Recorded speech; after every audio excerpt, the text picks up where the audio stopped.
Hello students, welcome to Unique Classes of Right Way. आज बच्चे हम लोग अपने इकोनोमेट्रिक्स के बेसिक्स में हैं और बेसिक्स में right now we are doing chapter 9। Chapter 9 में बच्चे हम लोग फर्स्ट क्लास कर चुके हैं और अभी हम लोग सेकेंड क्लास में हैं। फर्स्ट क्लास में हम लोगों ने किया था टू मीन के डिफरेंस के लिए, दो मीन के डिफरेंस के लिए हम लोगों ने डिस्ट्रीब्यूशन का किया था और उस पर हाइपोथेसिस टेस्टिंग किया था। आज हम लोग कॉन्फिडेंस इंटरवल करने वाले हैं। उसके बाद से फिर हम लोग स्मॉल साइज में चलेंगे। लास्ट क्लास में हमने दो केसेस पे एक एक एग्जांपल दोनों पे किया था। एक, जब हमारा सिग्मा मतलब ट्रू पॉपुलेशन स्टैंडर्ड डेविएशन पता था। आज के क्लास में हम थोड़ा धीरे धीरे आराम आराम से बोलेंगे क्योंकि थोड़ा सा मेरे थ्रोट में इन्फेक्शन है, तो आप लोग उसी उसी के हिसाब से एडजस्ट करना होगा, थोड़ा रेस्ट ले ले करके बोलेंगे। और दूसरा केस किया था जब हमें सिग्मा मतलब स्टैंडर्ड डेविएशन नहीं पता था, जब हमें स्टैंडर्ड डेविएशन नहीं पता था। अब आज बच्चे हमें डिफरेंस ऑफ मीन के लिए स्टैंडर्ड ये कॉन्फिडेंस इंटरवल निकालना है। तो लास्ट क्लास जिन बच्चों ने पढ़ रखा है उन्हें ही ये समझ में आएगा। ये मैंने आपको हाउ टू स्टडी इकोनोमेट्रिक्स में भी बता रखा है, हाउ टू स्टडी इकोनोमेट्रिक्स में भी बता रखा है कि इकोनोमेट्रिक्स में हर क्लास जो है वो पीछे वाले से कहीं ना कहीं लिंक होता हुआ आता है, इसलिए आप हमेशा पहले की क्लासेस पढ़ करके आए। अभी जो बीच में 2-3 दिन क्लासेस नहीं हुई है तो उसमें आपको अच्छा मौका मिला होगा बैक में रिवीजन करने का, स्टैट्स का। यस बच्चे, कोई कुछ पूछना चाहते हो? नहीं, ठीक है, आगे बढ़ते हैं। तो रिवीजन करने का अच्छा मौका मिलेगा तो आज भी आपको समझ में आएगा। अब बच्चे, लास्ट क्लास में हमने देखा था कि नल हाइपोथेसिस हमारा क्या बनता है। नल हाइपोथेसिस याद है आपको? μ1 = μ2। और ऑल्टरनेट क्या बनता है? μ1 ≠ μ2, या फिर μ1 > या फिर μ1 << ठीक है, ये सब अब आपको याद है। आज बच्चे हमें जेड का फॉर्मूला चाहिए, इसी के हेल्प से फिर हम लोग जेड भी निकालते थे ना। Z Z is equal to μ1 - μ2। Z निकालते थे तो x1 बार या x bar minus y bar minus μ1 - μ2 upon में, अगर स्टैंडर्ड डिवीजन पता है तो, नहीं पता है तो फिर s1² प्लस s2² अगर कोई बच्चे डायरेक्टली आज ही क्लास में आप आए हो तो आपको ये सब नहीं समझ में आएगा, इसलिए अच्छा होगा कि आप पहले के टॉपिक्स रिवाइज करके, मतलब मेरा क्लास 1 कम से कम रिवाइज करके, लास्ट क्लास जो है चैप्टर 9 का वो जरूर रिवाइज करके आप बैठें इसमें। अब आपको कॉन्फिडेंस इंटरवल के लिए याद है ना, मान लो अगर हमें 95% फ्रॉम सेम 3, अगर 95% कॉन्फिडेंस इंटरवल निकालना है बच्चे तो क्या करते? एक बार फिर से हम रिवाइज कर देंगे क्योंकि सभी बच्चे लेट लेट ज्वाइन कर रहे हैं। अभी देखो पहले, तो ये आपने सेमेस्टर थर्ड में पढ़ रखा है कि ये हमारा ये दोनों मिल करके लेवल ऑफ सिग्निफिकेंस में डिवाइड हो जाता है। आज थोड़ा हम लो नोट पे ही बोलेंगे, मेरी मतलब थ्रोट में थोड़ा इन्फेक्शन है तो उतना ज़्यादा हम नहीं बोल पाएंगे। आप लोग अपना ये वॉल्यूम बढ़ा लेना और उसी से समझना। 0.25, 0.025। अगर जैसे 95% कॉन्फिडेंस इंटरवल चाहिए तो हम लोग कहते थे ना सेमेस्टर थर्ड में कि our Z will lie between 95% के लिए -1.96 होता था बच्चे और प्लस में 1.96। हम लोग ये लिखते थे कि हमारा जेड जो है वो -1.96 से लेकर के और +1.96 के बीच में लाई करता है। लिखते थे या नहीं लिखते थे, याद है किसी को?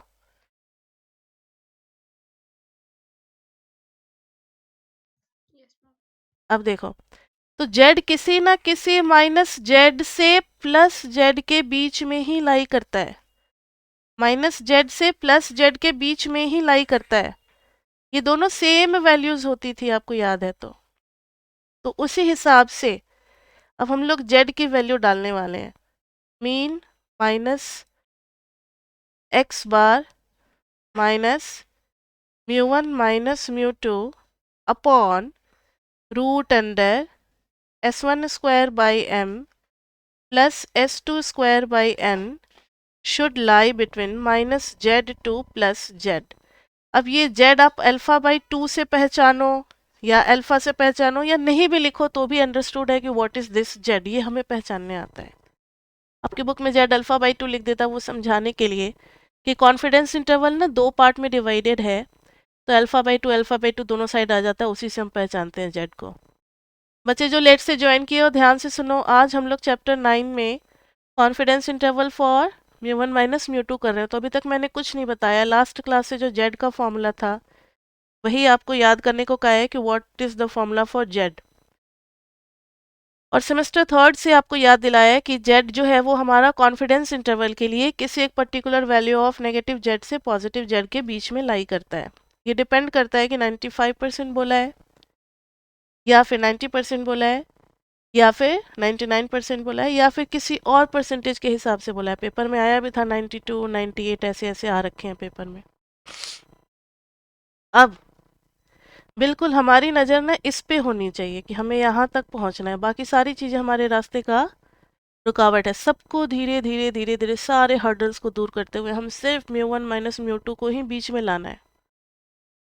सबसे पहले मैंने क्या किया, इस डिनोमिनेटर से ही फ्री कर दिया, सबको मल्टीप्लाई कर दिया, सबको root under s1 square by m plus s2 square by n mean minus this minus μ1 minus μ2 is less than z alpha by 2 root under s1 square by m plus s2 square।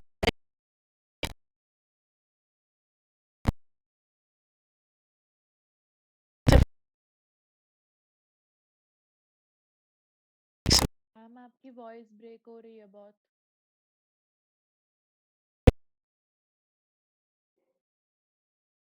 Ma'am आपकी आवाज नहीं आ रही है। s2 square by n। Ma'am आपकी आवाज बिल्कुल नहीं आ रही है। हाँ जी बच्चे, अब वॉइस ठीक हो गया है तो ध्यान दो। कई बच्चों को ये कन्फ्यूज़न होता है कि मैम 95% में आप हमेशा सेंटर से लेफ्ट आजू बाजू निकाल करके 95% ही क्यों देखते हो। तो देखो, अगर x का डिस्ट्रीब्यूशन देखते हो तो बिल्कुल मिडल में मीन होता है। मान लो एवरेज हाइट आप डी के बच्चों की निकाल रहे थे, 5.5 आ गया, तो बिल्कुल बीचों बीच में 5.5 होगा। अब 95% का आप अगर आप इंटरवल निकालना चाहते हो कि on the basis of this simple single sample mean, single sample mean, इसके बेसिस पे अगर आप पॉपुलेशन मीन का पता लगाना चाहते हो कि पॉपुलेशन मीन कहाँ से कहाँ तक लाई करेगा, तो फिर आपको क्या निकालना पड़ेगा, कॉन्फिडेंस इंटरवल। और उसके लिए आप इसी के आसपास रहोगे ना, इससे ज़्यादा दूर थोड़ी जाना है। इसी को सेंटर में रख करके आप मूव करोगे लेफ्ट और राइट। जैसे शुरुआत में थोड़ा सा इधर गए, फिर थोड़ा सा इधर गए, थोड़ा सा और आगे गए, थोड़ा सा पीछे गए, थोड़ा सा आगे, थोड़ा सा पीछे, थोड़ा सा आगे, थोड़ा सा पीछे। अगर मेरा पूरा एरिया 95% यहीं तक हो गया तो यहीं तक खत्म। आ गई बात समझ में। तो इसलिए कॉन्फिडेंस इंटरवल हमेशा बच्चे बोथ साइडेड निकलता है, यानी पूरा का पूरा जो अल्फा है उसको दो पार्ट में हम लोग डिवाइड कर देते हैं, अल्फा बाई 2 और अल्फा बाई 2 में। उसके बाद से जेड हमेशा किसी माइनस जेड से प्लस जेड के बीच में ही रहता है, जो जेड हमारा सैंपल से आता है वो। अब देखो तो बच्चे जरा जेड, यहाँ से शायद आप लोगों को आवाज़ नहीं आ रही थी, जेड की वैल्यू ये हो गई डिफरेंस ऑफ मीन के लिए।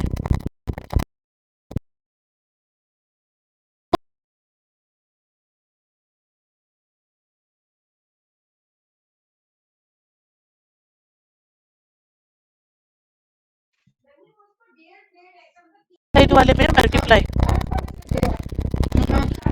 म्यूट कर लो नंदनी आप अपना।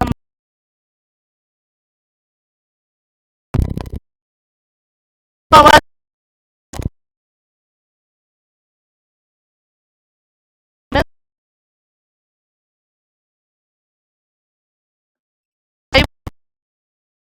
मैम आवाज नहीं आ रही मैम।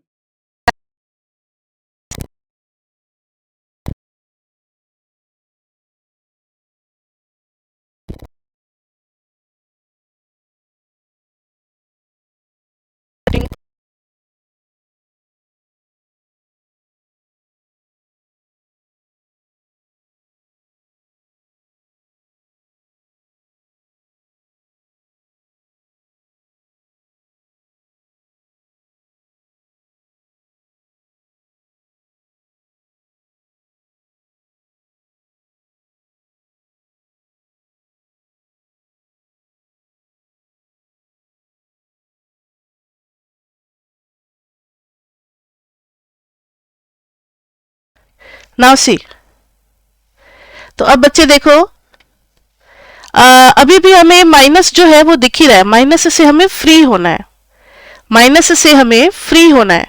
तो माइनस से फ्री होने का मतलब है कि आप सब में माइनस से मल्टीप्लाई कर दो, माइनस से मल्टीप्लाई करोगे तो देखो ना, ये वाली इनइक्वालिटी का भी साइन चेंज होगा, इसका भी साइन चेंज हो जाएगा।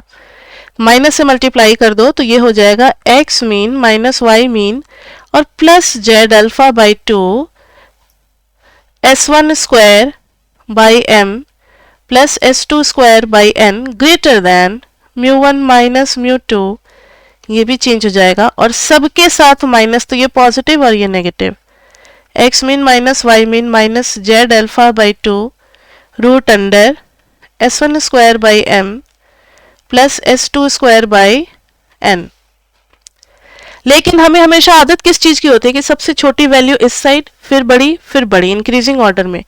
तो this one is the smallest one and this one is the largest one, तो हम ऐसे लिख देंगे कॉन्फिडेंस इंटरवल में, स्मॉलेस्ट वन में लिख देंगे मीन का difference minus Z alpha by 2 और यहाँ पर S1 square by m plus S2 square by n से ले करके मीन का difference plus Z alpha by 2 root under S1 square by m plus S2 square by n।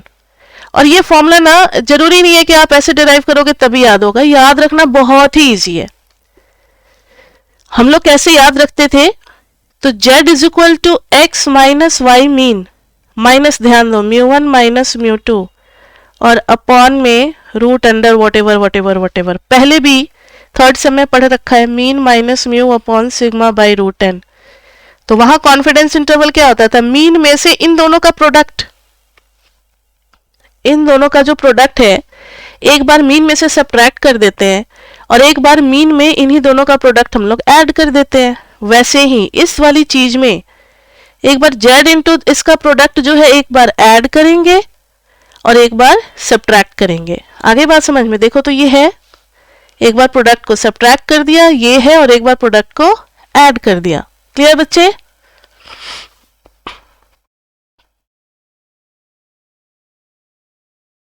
उसके बाद से कॉन्फिडेंस इंटरवल जो है वो हमें निकालना है।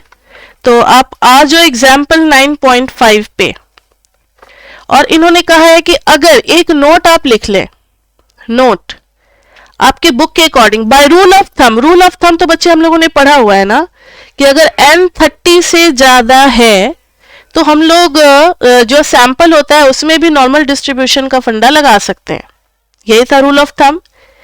यहां पर रूल ऑफ थंब कहता है our standard rule of thumb, our, ये एक नोट है जो कि आपको याद रख लेना है, our standard rule of thumb जो है ये दोनों को 40 से बड़ा होने के लिए कहता है।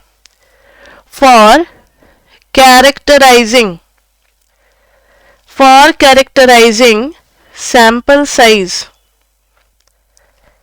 sample size is as large, this is as large is m greater than 40 and n greater than 40। तो आप ही के बुक का लैंग्वेज लिया है। स्टैंडर्ड रूल ऑफ थंब कहता है कि अगर m बड़ा है 40 से, n बड़ा है 40 से, तो आप z यूज कर लो, और अगर दोनों 40 से बड़ा नहीं, बीच में एंड लगा हुआ है वर्ड एंड, अगर दोनों 40 से बड़ा नहीं है अलग अलग, तो फिर आप टी डिस्ट्रीब्यूशन यूज करोगे। ठीक है, याद रहेगा। कुछ लोग कहते हैं कि 30 के ऊपर ही मैम लगा दो, वो ठीक है लगा सकते हैं, लेकिन आपके बुक में जब स्टैंडर्ड रूल ऑफ थंब लिख रखा है तो फिर हम क्यों जाएंगे दूसरे रूल पे। तो स्टैंडर्ड रूल के हिसाब से दोनों जब 40 से बड़ा होगा तभी हम लगाएंगे नॉर्मल डिस्ट्रीब्यूशन, और नहीं तो अगर दिया रहेगा कि it is taken from a normal distribution और सैंपल साइज बहुत छोटा होगा तो भी हम लगा सकते हैं नॉर्मल डिस्ट्रीब्यूशन। क्लियर बच्चे? तो नॉर्मल डिस्ट्रीब्यूशन हमें कब कब लगाना है, जेड वाला, जेड डिस्ट्रीब्यूशन हम तब लगाएंगे जब हमारा डिस्ट्रीब्यूशन नॉर्मल हो और उसे सैंपल साइज छोटा छोटा लिया गया हो 5 और 7 का, तो भी हम लगा सकते हैं। या फिर अगर सैंपल साइज में 42, 43 ऐसे कुछ दिया हुआ है तो हम लगा सकते हैं। ठीक है, अब आगे यहां देखो, अब है आगे एग्जाम्पल 9.5, फटाफट देखिए आप लोग. An experiment carried out to study various various characteristic of an anchor bolts resulted in 78 observations on shear strength of 3/8 inch. ठीक है, काफी कुछ दे रखा है. 3/8 इंच का दे रखा है. And 88 observations on the strength of half inch. यानी दो बातें तो पता लगी. दो कैटेगरी है इसमें. पहले वाले का एम रखा गया है 78, दूसरे वाले का एन रखा गया है कितना 88. ठीक है, पहले वाले में डायमीटर है कैरेक्टराइज हो रहा है. एक्स जो है वो है 3/8 इंच का डायमीटर है, और दूसरा जो है वाई वो है हाफ इंच का डायमीटर का वोल्ट है. Summary quantities from mini tab follows. अब ये मिनी टैब क्या है बच्चे, ये तो आपने पहली बार सुना होगा. Mini tab software. अभी आपको चाहे जितना भी मेहनत करना पड़े इको ऑनर्स में, आप पढ़ लो. एमए इको में भी खूब पढ़ना, खूब थ्योरी, खूब कैलकुलेशन, खूब सारा कुछ. लेकिन जब काम करने की बारी आएगी ना तो हर चीज आपको रेडीमेड मिलेगा. रेडीमेड इन द सेंस सब कुछ बना बनाया हुआ मिलेगा. सब कुछ बना बनाया हुआ मिलेगा. ठीक है, वहां पे सारे सॉफ्टवेयर होंगे, मीन होगा, स्टैंडर्ड डिवीजन होगा, हर चीज निकाल करके दे देगा. हमें कुछ भी नहीं निकालना. इवन जेड की वैल्यूज हर चीज दिया रहेगा. जैसे देखना चाहते हो आप अपने बुक में देखो, तो जिनके जिनके पास बुक है, नहीं है तो कोई बात नहीं. देखो यहां पर वेरिएबल डायमीटर 3/8 के सामने अगर आप देखोगे अपने बुक में तो ये प्रिंटेड रिजल्ट, जैसे आपका ब्लड टेस्ट का रिपोर्ट होता है ना, तो हर चीज आ जाती है. उन्हें देखना होगा डॉक्टर को भले ही एक ही चीज, लेकिन रिपोर्ट में बहुत सारी चीजें आ जाती है. डॉक्टर एक ही चीज को मार्क करता है, हाँ ये आपका सही है, ओके. तो वही चीज है, यहाँ पे बहुत सारी चीजें आ गई, लेकिन उसमें से हम अपने जरूरत के हिसाब से चीजों को लेंगे. तो n = 78 मिल रहा है सभी को. बगल में मीन दिया हुआ है, हाँ तो मीन तो हमें चाहिए. x बार लिख दिया 4.250. मीन के आगे कौन सी वैल्यू दी हुई है? जिनके पास बुक है बच्चे देख करके बताएंगे. मीन के आगे कौन सी वैल्यू दी हुई है? अरे इतना मेरे से चिल्लाओ मत, इतना चिल्ला नहीं सकते, जल्दी जल्दी बता दो खुद ही. हमें नहीं लगता बुक होगी, क्योंकि हम लोग रीडिंग्स मंगाते हैं तो उसमें सिर्फ एक ही सेमेस्टर की होती है, पूरी बुक नहीं होती है. अच्छा अच्छा ठीक है, कोई बात नहीं. यहाँ देखो मीन, मीडियन है. मीडियन की हमें जरूरत ही नहीं है, कोई बात नहीं. ये एन है, ये मीन है, ये मीडियन है. मीडियन के बाद ट्रिम्ड मीन है, जरूरत नहीं है. स्टैंडर्ड डेविएशन क्या चाहिए हमें? स्टैंडर्ड डेविएशन देखो, मीन चाहिए था, एन चाहिए था, ये नहीं चाहिए, इसको नहीं देखेंगे. ट्रिम्ड मीन नहीं चाहिए, स्टैंडर्ड डेविएशन तो चाहिए, इसके बगैर तो हमारा काम चलता नहीं है. तो स्टैंडर्ड डेविएशन आ गया, कितना आ गया 1.3. और फिर standard error of mean they रखा है 0.147. Standard error of mean. वैसे आपको ये बाद में पता चलेगा कि जो हम लोग निकालते हैं ना, ये standard deviation by root n, that is standard error of mean. क्योंकि यही इस्तेमाल होता है ना, mean minus mu upon this. Z वाले में थर्ड सेम में जो हम लोग यूज करते थे, ये स्टैंडर्ड एरर होता था डिनोमिनेटर में. अब है वेरिएबल डायमीटर. मिनिमम वैल्यू है, मैक्सिमम वैल्यू है, फर्स्ट क्वार्टाइल है, मिनिमम है, मैक्सिमम है, फर्स्ट क्वार्टाइल है, थर्ड क्वार्टाइल है. किसी चीज की जरूरत नहीं है, हटाओ सारी वैल्यूज को.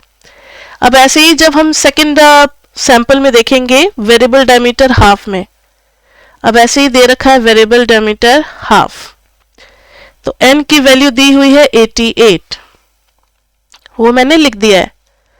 n की वैल्यू दी हुई है 88, वो मैंने लिख दिया है. उसके बगल में मीन दिया हुआ है. मीन को मैंने देखा 7.140, और स्टैंडर्ड डेविएशन भी मैंने लिख दिया 1.680. अब तो बस हो गया, सारा डेटा आ गया हमारे पास. अब कॉन्फिडेंस इंटरवल निकाल लो. कितने का कॉन्फिडेंस इंटरवल निकालने को कहा है? फाइंड 98 और 95% बोला होगा. देख लेते हैं एक बार.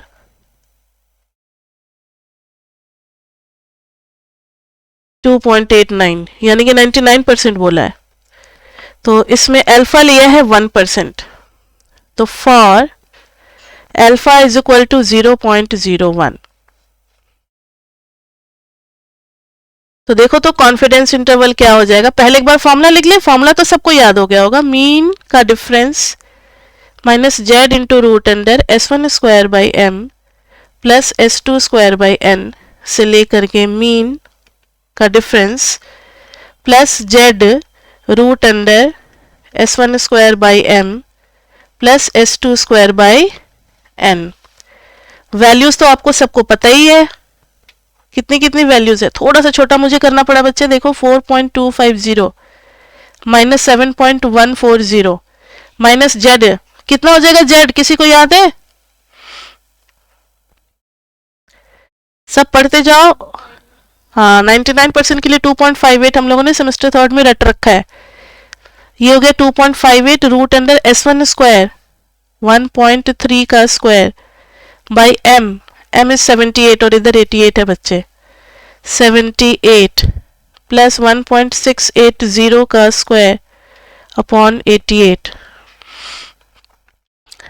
अब इसी चीज को एक बार 4.250 माइनस 7.140 प्लस 2.58, इसको थोड़ा नीचे लिख देना अच्छा रहेगा, 2.58 रूट अंडर 1.3 का स्क्वायर बाई 78 प्लस 1.680 का square upon 88, and after calculation ये हमें मिलेगा माइनस 3.34 से लेकर के माइनस 2.44 तक। क्लियर बच्चे? तो कॉन्फिडेंस इंटरवल में भी आपको दो टाइप के आ सकते हैं, when true standard deviation is known, when true standard deviation is not known. तो बस इसमें डिसीजन यही हमें लेना होता है कि हमें सिग्मा लिखना है या एस लिखना है, हमें टी लगाना है या जेड लगाना है, यही बस सोचना पड़ता है हमें कौन से टेबल से वैल्यू देख करके लानी है। अभी तो जेड लगा दिया, क्यों लगा दिया जेड? यहां पर एक नोट आपको लिखना पड़ेगा, why we are using Z over here, we use Z as m is equal to 78 which is greater than 40, n is equal to 88 which is greater than 40. So by standard rule of thumb we can use z distribution. Clear बच्चे? और अगर width पूछेगा तो width तो आप निकाल ही सकते हो, कोई दिक्कत नहीं है, 2 से मल्टीप्लाई करके। अब ये हो चुका है 9.1। आप अगर अपनी बुक से देखते हो तो we have done 9.1, now we are moving to 9.2, 9.2 section, जिसमें अब बच्चे हम लोग डील करेंगे टी डिस्ट्रीब्यूशन के साथ। किसके साथ डील करेंगे? टी डिस्ट्रीब्यूशन के साथ। वैसे स्मॉल टी लिखना चाहिए, टी डिस्ट्रीब्यूशन। टी डिस्ट्रीब्यूशन के बारे में आप पहले भी जानते हो, थर्ड से में भी पढ़ रखे हो। यहां पर टी डिस्ट्रीब्यूशन का क्या है कि टी हम तभी यूज करेंगे if m is less then 40 and n is less then 40। अब कंफ्यूजन ना हो इसलिए क्लियरली लिख देते हैं, both must be less then 40। अच्छा, both must not be greater than 40। अगर एक 40 से बड़ा है दूसरा 40 से छोटा है तो भी हम टी ही यूज करेंगे। याद है उधर अभी तो पढ़ाया था कि जेड यूज करने के लिए both must be greater than 40, बीच में एंड वर्ड लगा था, और नहीं था, और नहीं था, एंड था, तो दोनों को 40 से बड़ा होना पड़ा। तो दोनों अगर 40 से बड़े नहीं है तो both must not be greater than, या इतना लैंग्वेज लिखने से अच्छा है सीधा लिख देते हैं कि m 40 से छोटा है, n 40 से बड़ा है तो भी देन ऑल्सो। समझ जाना आप क्या लिखना चाह रहे हैं। तब हम टी डिस्ट्रीब्यूशन लगाएंगे। अब टी डिस्ट्रीब्यूशन लगाएंगे, बहुत बढ़िया, बहुत अच्छी गुड न्यूज मिल गई। लेकिन टी का पूरा table Webel, degrees of freedom भी एक टर्म था ना टी में, काफी कुछ था। तो यहां भी तो डिग्रीज ऑफ फ्रीडम आएगा, लेकिन यहां का डिग्रीज ऑफ फ्रीडम थोड़ा सा ट्रिकी है। पहले हम लोगों ने जो सेमेस्टर थर्ड में पढ़ा था उसमें डिग्रीज ऑफ फ्रीडम क्या आ जाता था, n-1। तो अब यहाँ पर डिग्रीज ऑफ फ्रीडम की बात आएगी, तो डिग्रीज ऑफ फ्रीडम कैसे निकाला जाएगा ये तो समझ में आ गया कि काम हमें वही करना है जो अभी तक हम लोग करते हैं, वही 3 चीजें। जब हमें पॉपुलेशन का स्टैंडर्ड डिवीजन पता होगा, जब हमें सैंपल का स्टैंडर्ड डिवीजन पता होगा, और तीसरी चीज है कॉन्फिडेंस इंटरवल निकालना। करना तो वही 3 काम है, लेकिन इस बार टी की मदद से। और टी कैसे देखेंगे तो उसके लिए देखो, let x1 x2 dot dot dot dot dot xm, पहले हम लोग m लेते हैं ना, be a sample drawn from one population. अब पॉपुलेशन के बारे में पता नहीं है, be a sample drawn from one population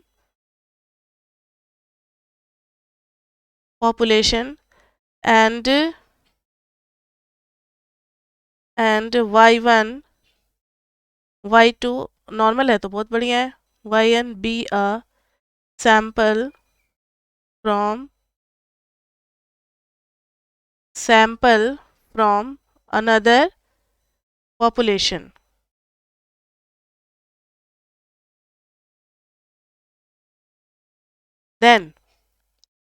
then x1 bar minus y1 बार या सीधा x बार माइनस y बार, ये पूरे का सैंपल जो है, इस पूरे का जो सैंपल है follows T distribution. If m n both are not greater than 40।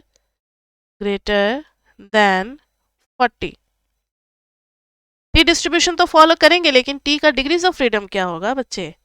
तो टी का फॉर्मूला हो गया T is equal to X bar minus Y bar minus μ1 minus μ2 upon μ1 first वाले का मीन, दूसरे वाले का μ2 s1 square by m plus s2 square by n। लेकिन डिग्रीज ऑफ फ्रीडम थोड़ी सी टेढ़ी खीर है इस बार, मजा आने वाला है डिग्रीज ऑफ फ्रीडम के लिए। ध्यान से देखो, s1 square by m plus s2 square by n का होल स्क्वायर अपॉन में s1 स्क्वायर बाई m का whole square by m minus 1 प्लस s2 स्क्वायर बाई n का whole square by n minus 1। आ गया ना मजा? इतना बड़ा सा फॉर्मूला है डिग्रीज ऑफ फ्रीडम निकालने के लिए, ठीक है। और आपको बता दें, आप इसको अगर शॉर्ट फॉर्म में, जिन बच्चों को ज़्यादा थोड़ा पढ़ने की आदत होती है वो इसको शॉर्ट फॉर्म में भी यूज़ कर सकते हैं, like standard error of first का स्क्वायर। आपको याद होगा कि s1 स्क्वायर बाई m जो है ये पहले वाले का एरर होता है। s1 बाई स्टैंडर्ड एरर का फॉर्मूला आपने पढ़ रखा है ना फर्स्ट सेम में, अभी मैंने थोड़ी देर पहले भी बताया था कि s1 बाई रूट n जो होता है, s1 बाई रूट n जो होता है ये हमारा स्टैंडर्ड एरर होता है मीन के डिस्ट्रीब्यूशन के केस में। तो ये उसका स्क्वायर है, ये दूसरे वाले का स्क्वायर है, फिर पूरे का स्क्वायर, नीचे में पहला वाला स्टैंडर्ड एरर का स्क्वायर बाई m माइनस 1। वैसे इससे कोई ज़्यादा फर्क पड़ता नहीं है, बच्चों को जो याद हो जाए, ये याद हो जाए या ये याद हो जाए, बात एक ही है, ठीक है। तो ये तो हो गया, लेकिन इसी में कभी कभी when both samples are of same size,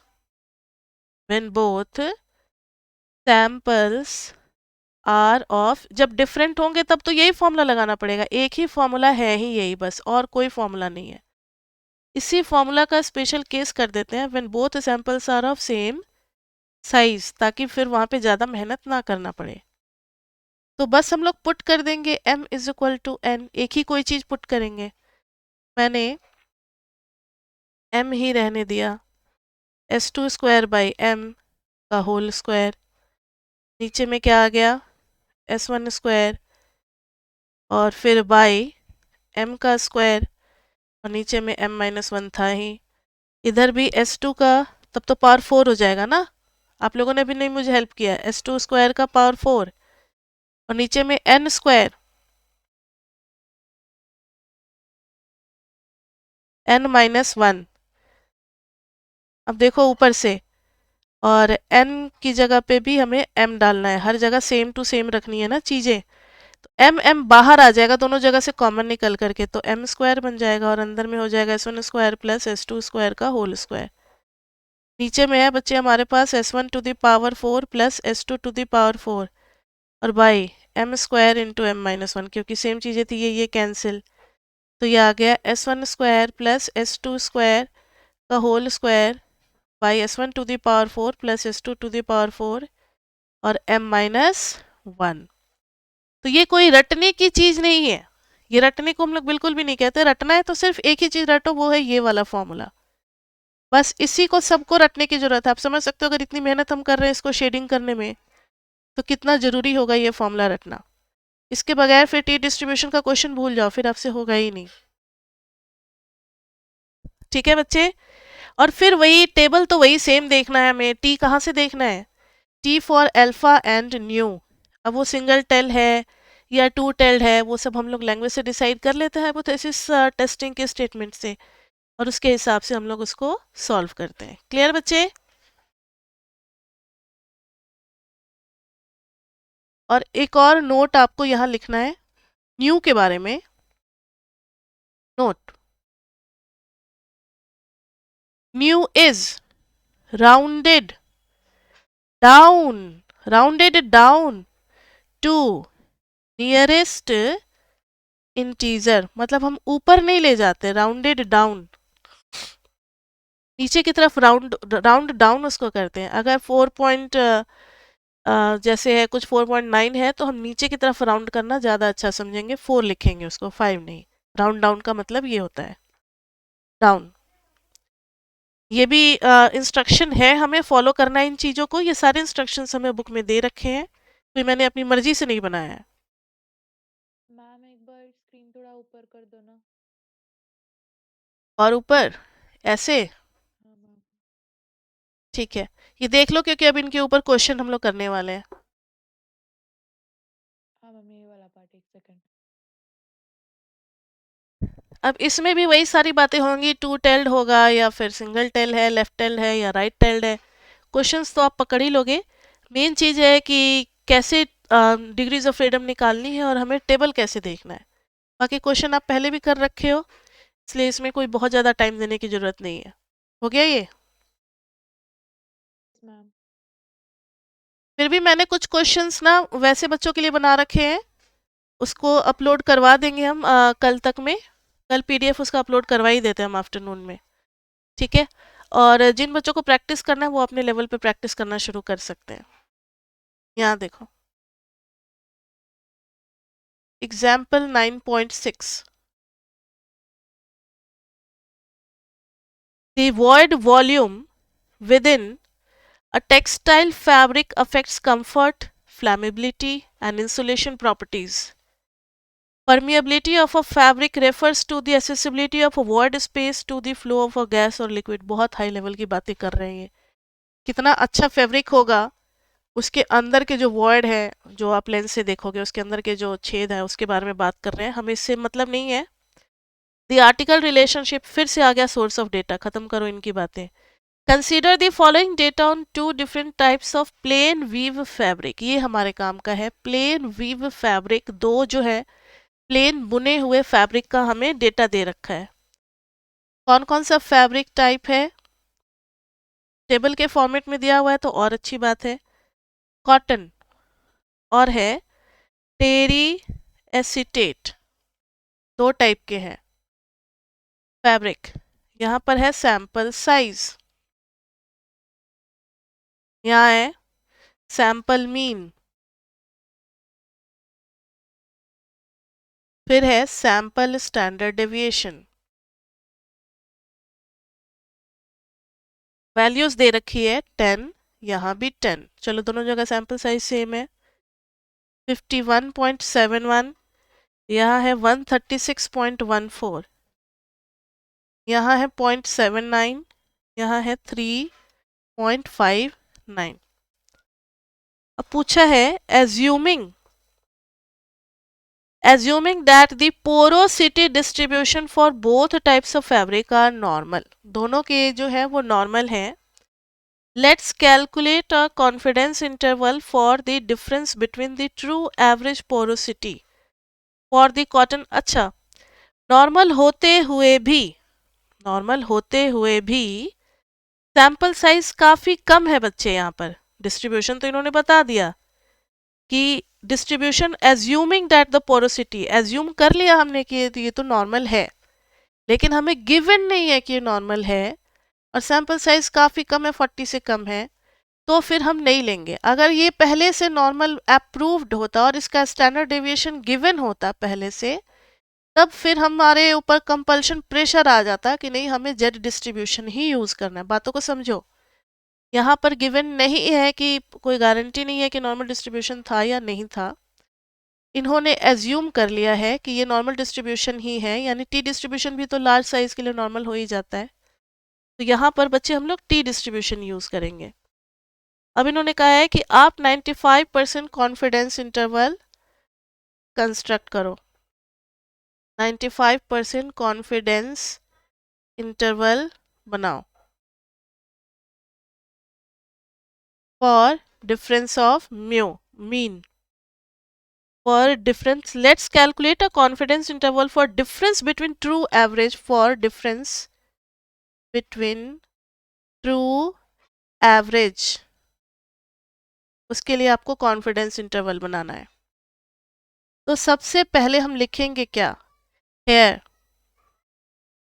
m is equal to 10 which is less than 40, n is equal to 10 which is less than 40, hence we use कौन सा distribution, T distribution. T distribution. अब देखो, T use करेंगे बहुत बढ़िया, लेकिन T की value भी तो चाहिए, उसके लिए डिग्रीज ऑफ फ्रीडम चाहिए. तो डिग्रीज ऑफ फ्रीडम का फॉर्मूला लिखेंगे, वही S1 स्क्वायर बाई, याद है ना फॉर्मूला. एक ट्रिक है, बस ऊपर में m से डिवाइड करना है n से, और नीचे में m-1 और n-1 से उसी चीज के स्क्वायर को याद हो जाता है. क्या आ जाएगा, S1 square by m plus S2 square by n का होल स्क्वायर, फिर आ जाएगा नीचे में रूट अंडर नहीं होता है, एक्सक्यूज क्या होता है, नीचे में S1 स्क्वायर बाई m का whole square by m-1 plus S2 square by n का होल स्क्वायर बाई n-1. ये कितना हो जाएगा, S1 स्क्वायर बाई m. क्या क्या है वैल्यूज पुट करें जरा,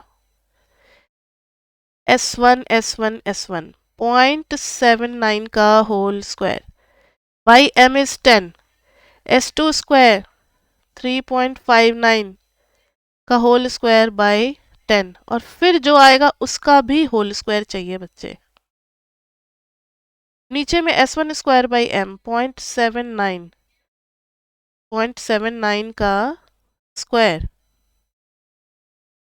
हाँ, बाई 10 का भी होल स्क्वायर, प्लस, और नीचे में 10-1 यानी कि 9, फिर प्लस 3.59 का स्क्वायर बाई 10 का होल स्क्वायर बाई 10-1.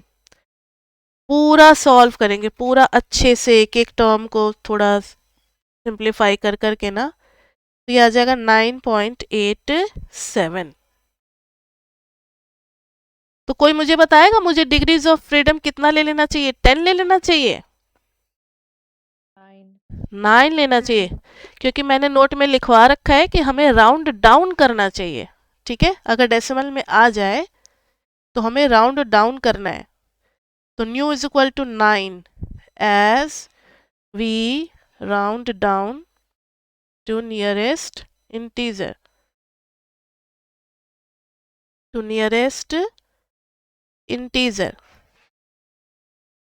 अब अल्फा तो कुछ ना कुछ हमें क्वेश्चन में गिवन होगा. Let me check, 95% confidence interval निकालने को कहा है, तो टू साइडेड है ना ये, और वैसे भी कॉन्फिडेंस इंटरवल तो टू साइडेड होता ही है। तो अल्फा इज इक्वल टू 0.05। तो अब आप टी टेबल पे चलो और देखो तो जरा वहां क्या है। टी टेबल पे क्या चल रहा है ये आपको देखना है, जरा निकालो टी टेबल। मैंने सबको भेज रखा है थर्ड सेम में। एक बार फोर्थ सेम में हम फिर से उन सारे पीडीएफ्स को अपलोड करवा देंगे। मुझे कल कुछ पीडीएफ्स अपलोड करवाने हैं टेबल वाले, मुझे कोई बच्चा मैसेज कर देना तो याद रहेगा। और कुछ जो मैंने क्वेश्चन से सेलेक्ट करके रखे हुए हैं बेसिक्स के, वो भी अपलोड करवा देंगे ताकि आप लोग इसको प्रैक्टिस कर सको। टी टेबल वैसे सबके पास होगा, थर्ड सेम का एग्जाम दिया है सबके पास है। जब आप अपना टी टेबल देखोगे तो टी टेबल में देखो ना, ऐसे आपको राइट हैंड साइड पे नजर आ रहा होगा। आया नजर? सिर्फ राइट हैंड साइड का ही एरिया शेड किया हुआ है, और वो लोग इसी को अल्फा कह देते हैं। They are not taking it as alpha by 2, वो इसी को पूरे को अल्फा मान लेते हैं। तो हमारा जो कॉन्फिडेंस इंटरवल है वो तो टू साइडेड है, लेकिन हमारा यहाँ तो सिर्फ 0.025 आएगा। ध्यान से समझो, फिर से हम एक और बना देते हैं।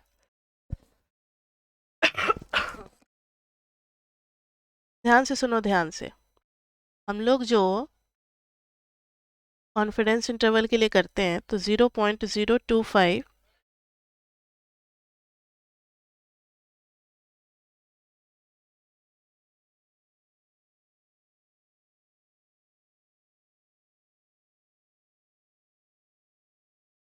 देखो, हम लोग जो कॉन्फिडेंस इंटरवल निकालते हैं तो उसी अल्फा को दो पार्ट में डिवाइड करते हैं, 0.0025। अगर इस एरिया को इससे मैच करते हो तो टेबल में हमें किसके सामने देखना चाहिए, ये आपको सोचना पड़ेगा। अल्फा हम कितना देखें? Yes anybody?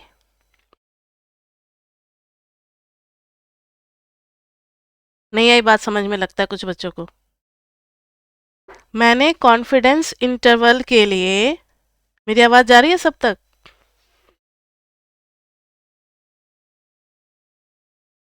कुछ तो हाँ या ना में जवाब दोगे ना? हाँ ठीक है। मैंने कॉन्फिडेंस इंटरवल के लिए अल्फा को दो पार्ट में डिवाइड कर दिया। अब राइट हैंड साइड पे सिर्फ कितना अल्फा दिख रहा है उतना ही जवाब दो मुझे, क्योंकि टेबल जो है वो सिर्फ राइट साइड के अल्फा को देख करके डिसाइड करता है कि उसकी वैल्यू कितनी होनी चाहिए टी की। मैम हमने डिवाइड क्यों किया ये समझ में नहीं आया। कॉन्फिडेंस इंटरवल हमेशा बोथ साइडेड निकलता है, ठीक है? आप अभी शुरू से हो क्लास में बच्चे? ये देखो यस कॉन्फिड मैम। हाँ, तो शुरुआत में ही मैम बता। वो मुझे पता है कि कॉन्फिडेंस इंटरवल जैसे अगर हमने से इसमें अल्फा बाय 2 कर दिया, तो हाँ वो हमने पहले ही पढ़ा है कि अगर हम कॉन्फिडेंस इंटरवल अगर हमें 1 माइनस अल्फा चाहिए, दोनों साइड अल्फा बाय 2 करना पड़ेगा, नहीं तो 1 माइनस 2 अल्फा रह जाएगा वो। हाँ, तो मैम जैसे अगर यहाँ पे हम उसको 0.05 रहने देते तो कॉन्फिडेंस इंटरवल हमारा कितने परसेंट हो जाता? 90% का हो जाता, गलत आ जाता हमें तो 95%। ठीक है, ओके मैम, हाँ जी समझ गई। अब देखो, तो ये 0.025 को ये मैच करेगा अपने साथ, तो हम अल्फा में देखेंगे 0.025 में देखेंगे। और न्यू हमारा कितना आया था बताओ तो बच्चे? 9 आया था ना? 9 के सामने किसी को मिला वैल्यू? 9 के सामने चलना है, और मुझे तो मिल गया 2.262। आगे वैल्यू टी की 2.262। तो ये जो 2 आ गई, अब हम लोग कॉन्फिडेंस इंटरवल का फॉर्मूला लिख लेते हैं। कॉन्फिडेंस इंटरवल का फॉर्मूला, तो कॉन्फिडेंस इंटरवल का तो फॉर्मूला सबको पता है। मीन का difference minus T into root under standard error S1 square by m plus S2 square by n, वही है, सेम है। बस z की जगह क्या आ जाता है? t आ जाता है, बस यही है। Mean minus this plus T into root under S1 square by m plus S2 square by n। आगे का तो काम आप लोग कर सकते हो ना। मीन की जो वैल्यूज आई हुई है उनको पुट कर दोगे। मीन की वैल्यू कितनी है? 51.71, और ये हो गई y bar. This is x bar, this is y bar, this is m, this is n, this is s1, this is s2.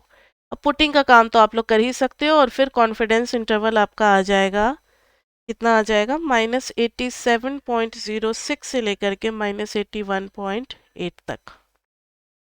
यानी अगर अभी सैंपल में दोनों के बीच का डिफरेंस कितना दिख रहा है, काफी ज्यादा दिख रहा है, नियर टू 100, कुछ 80 या कुछ ऐसे आएगा ना दोनों का डिफरेंस, तो पॉपुलेशन का डिफरेंस जो है वो इतने से इतने के बीच में लाई करेगा,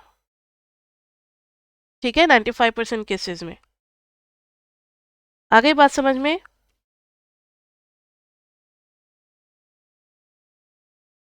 तो ये था confidence interval on the basis of T distribution. अब एक हम लोग करते हैं hypothesis testing. Hypothesis testing on T distribution, ये भी बिल्कुल सेम टू सेम है, बस टेबल देखने का तरीका थोड़ा सा अलग होगा। एग्जाम्पल देखते हैं बच्चे 9.7। The deterioration of many municipal pipeline networks across the country is a growing concern। मतलब बहुत सारे म्यूनिसिपल पाइपलाइन के जो नेटवर्क है ना वो डिटोरिएट कर रहे हैं। अब उस पर एक रिसर्च किया जा रहा है। One technology proposed for pipeline rehabilitation uses a flexible liner threaded through existing pipe। ठीक है, ये सब है, कुछ यूज करना चाह रहे हैं, वो पाइप से रिलेटेड क्वेश्चन है। Following data on tensile strength of liner specimen both when a certain fusion process was used and when this process was not used। यानी यहाँ पर दो कैटेगरी है, जब नो फ्यूजन यूज किया गया है and when fusion process is used। Fusion process is used और यहाँ पर नो फ्यूजन इज यूज्ड। पूरा डेटा बच्चे हमें अरेंज करके दिया हुआ है, वही मिनी टैब सॉफ्टवेयर वाला, उसमें से ढूंढ करके हम लोग लिख लेंगे। पहले वाले का x बार दिया हुआ है 2902.8, m दिया हुआ है 10, s1 दिया हुआ है 277.3। फ्यूज्ड में y बार है 302 नहीं 3108.1, n है 8, s2 है 205.9। Figure 9.2 shows normal probability plots from Minitab. ठीक है, नॉर्मल प्रोबेबिलिटी प्लॉट है, लेकिन दोनों का सैंपल साइज काफी कम है, इसलिए हम लोग क्या यूज करेंगे, टी डिस्ट्रीब्यूशन ही यूज करेंगे। The linear pattern in each plot, ये सब तो ठीक है बात। अब आगे है the author of this article stated that, author ने क्या जजमेंट दिया, क्या क्लेम किया, वो देखो। Author of the article stated that fusion process increased the average tensile strength. अब हमें चेक करना है कि क्या उनकी कही हुई बातें सही है या नहीं। तो हमें चेक करना है कि उनकी कही हुई बातें सही है या नहीं। उन्होंने क्या कहा था, क्लेम है कि फ्यूजन इज बेटर, यानी फ्यूजन का एवरेज टेंसाइल स्ट्रेंथ जो है वो क्या है, ज्यादा है। ध्यान से देखो बच्चे, आपको अपने लाइफ में भी आगे रिसर्च वगैरह अगर करोगे तो वहां पे आपको लगाना पड़ सकता है। मतलब उनका क्लेम है कि म्यू1 जो है वो बड़ा होगा म्यू2 जो है वो बड़ा होगा किससे, म्यू1 से, लेकिन हमेशा हम लोग म्यू1 माइनस म्यू2 को ही देखते हैं। दैट इज म्यू1 माइनस म्यू2, म्यू1 जो है वो छोटा होगा, यानी म्यू1 माइनस म्यू2 विल बी लेस देन 0। ये समझ में आया सभी को? ये जो क्लेम है इसको हम लोग अल्टरनेट में डालेंगे बच्चे, ध्यान से सुन लो। स्टेटमेंट से पहले क्लेम निकाला मैथमेटिकल, इसको अल्टरनेट में डालेंगे। ऑथर ने कहा कि फ्यूजन ने इम्प्रूवमेंट लाया है, यानी इसका एवरेज जो है वो ज़्यादा आएगा, टेंसाइल स्ट्रेंथ ज़्यादा है तो इसके एवरेज से ज़्यादा आना चाहिए। तो हम म्यू1 म्यू2 यानी उनका कहना है कि म्यू2 बड़ा आएगा म्यू1 से, तो इसका मतलब है म्यू1 छोटा आएगा, तो म्यू1 माइनस म्यू2 मस्ट बी लेस देन 0। अब इस चीज को हमें चेक करना है, तो हम लोग नल हाइपोथेसिस अल्फा कुछ दे रखा है, दिया होगा जरूर, अल्फा अल्फा अल्फा आगे चल करके दिया हुआ है। हाँ, 0.05 पे ही चेक करना है। एच नॉट हो जाएगा बच्चे कि म्यू1 इज इक्वल टू म्यू2, क्योंकि एच नॉट में तो न्यूट्रल लेते हैं हम लोग। न्यूट्रल लेने के बाद एच ए पे आएंगे, तो म्यू1 माइनस म्यू2 इज लेस देन 0। यहाँ पर आप इसको ऐसे भी बना सकते हो, म्यू1 माइनस म्यू2 इज इक्वल टू 0। यहाँ पर आपने ये किया है कि yes fusion is better, fusion is better माना है। यहाँ पर fusion is not better, fusion is not better. अब ध्यान से सुनो, ये सारी बातें आ गई। अब हम लोग टी निकालेंगे, टी फ्रॉम सैंपल। तो टी निकालेंगे, टी फ्रॉम सैंपल, सैंपल से टी निकालेंगे तो क्या हो जाएगा, तो वही formula, mean minus mean minus, जल्दी बताओ, और तो फॉर्मूला मीन माइनस मीन, म्यू1 माइनस म्यू2 upon s1 square by m plus s2 square by n। तो मीन माइनस मीन,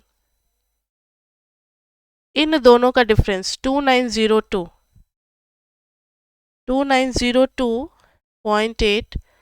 माइनस 3108.1, दोनों का स्टैंडर्ड डिवीजन बच्चे आप देखें 277.3, 205.3, इसका है 10 और इसका है 8। तो 277.3 का स्क्वायर बाई 10 प्लस 205.9 का स्क्वायर बाई 8, पूरा सॉल्व करेंगे तो बच्चे ये आ गया -1.8, आ गया -1.8। टी की वैल्यू तो आ गई सैंपल से। अब निकालेंगे for alpha is equal to 0.05।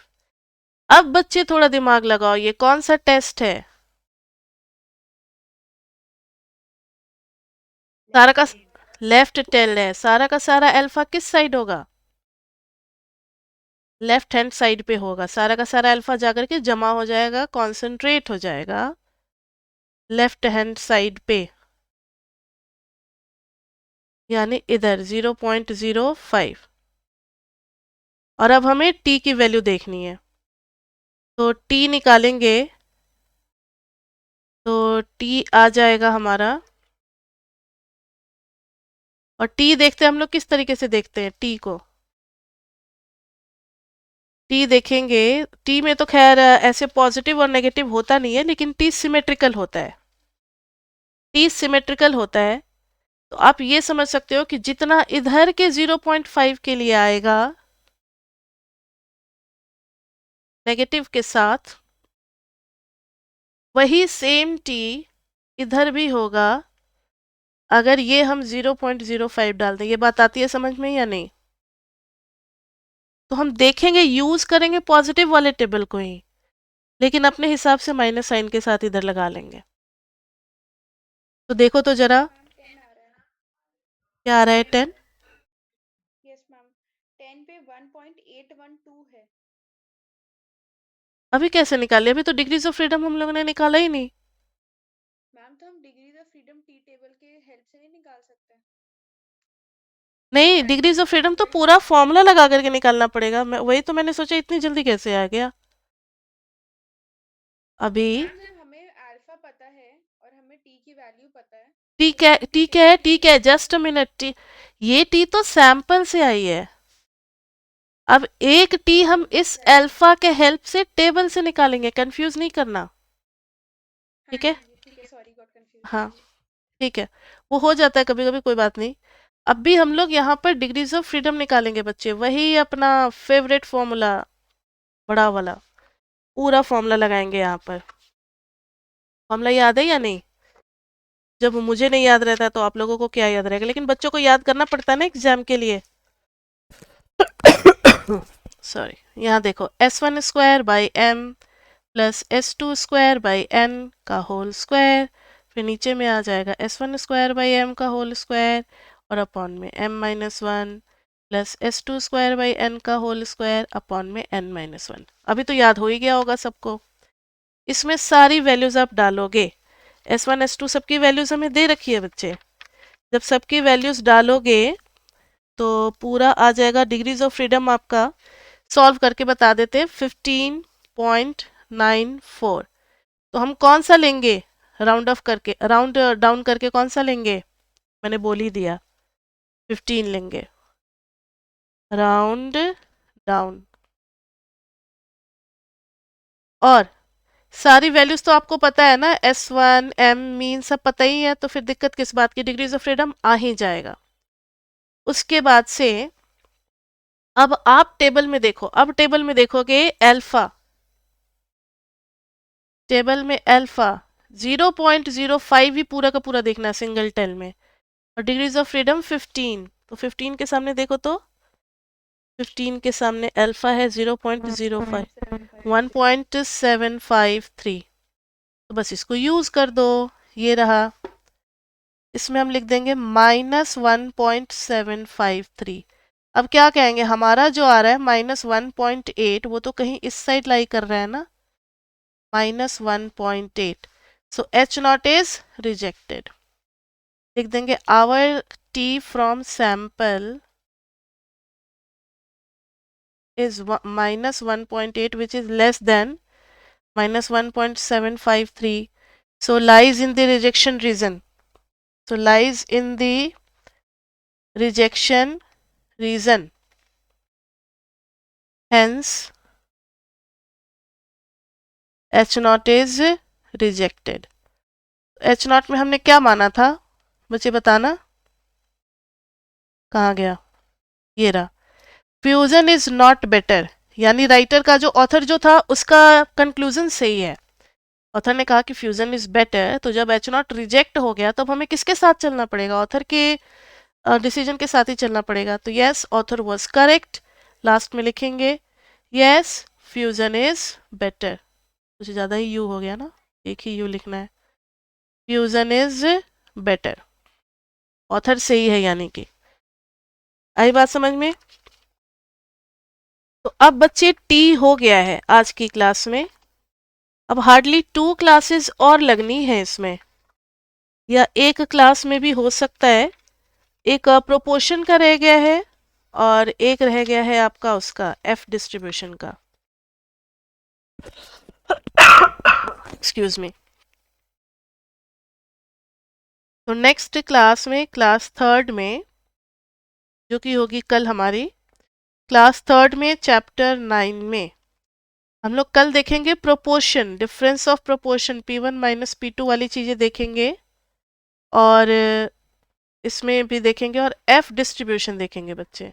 Chi square तो देख लिया था ना सिंगल पॉपुलेशन के लिए, एफ डिस्ट्रीब्यूशन में दो वेरिएंस के लिए कंपैरिजन करते हैं कि कौन किससे बड़ा है, कौन किससे छोटा है, इक्वल है, मतलब कंपैरिजन करने के लिए दो तरीका होता है। हम लोग यहाँ पर ये वाला अपनाएंगे कि sigma 1 square by sigma 2 square अगर 1 है तो sigma 1 square is equal to sigma 2 square. अगर sigma 1 square by sigma 2 square less than 1 है तो इसका मतलब है sigma 1 square is less than sigma 2 square. समझ में आ रही है बात? कंपेयर करने के बहुत सारे तरीके होते हैं, दो तरीके तो बेसिक होते ही हैं। पहले हम लोग प्लस माइनस से भी करते थे ना, कि अगर X square minus Y square greater than 0 है तो X square is greater than Y square. लेकिन अब वेरिएंस के केस में होना तो दोनों को पॉजिटिव है, तो 0 से तो कंपेयर करने से बात बनेगी नहीं, तो हम लोग क्या करेंगे यहाँ पर, खैर 1 से ही डिवाइड करके रेशियो को ही कंपेयर करते हैं, उसी से एफ आता है इसलिए उसी के रेशियो से ही कंपेयर करेंगे और डिटेल में बताएंगे नेक्स्ट क्लास में।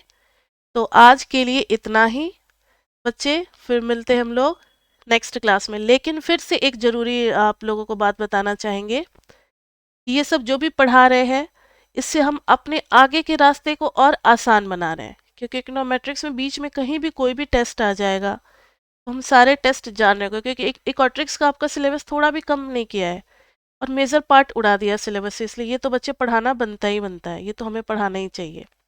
चैप्टर 9 2 पॉपुलेशन वाला। ठीक है बच्चे, तो आज के लिए इतना ही, फिर मिलते हैं हम लोग नेक्स्ट क्लास में। जिनको कुछ भी पूछना है, कुछ भी आज की क्लास में नहीं समझ में आया, कोई भी क्वेरीज है, वो बच्चे वेट करेंगे। आज के लिए इतना ही, फिर बच्चे मिलते हैं हम लोग कल। आपको बता दें अभी जो हमारी क्लासेस डिस्टर्ब हुई हैं उसके लिए कल भी क्लास रख रहे हैं, सैटरडे संडे का भी हम लोगों ने सोच रखा है। तो see you tomorrow at same time 8 o'clock। Bye bye bye bye bye.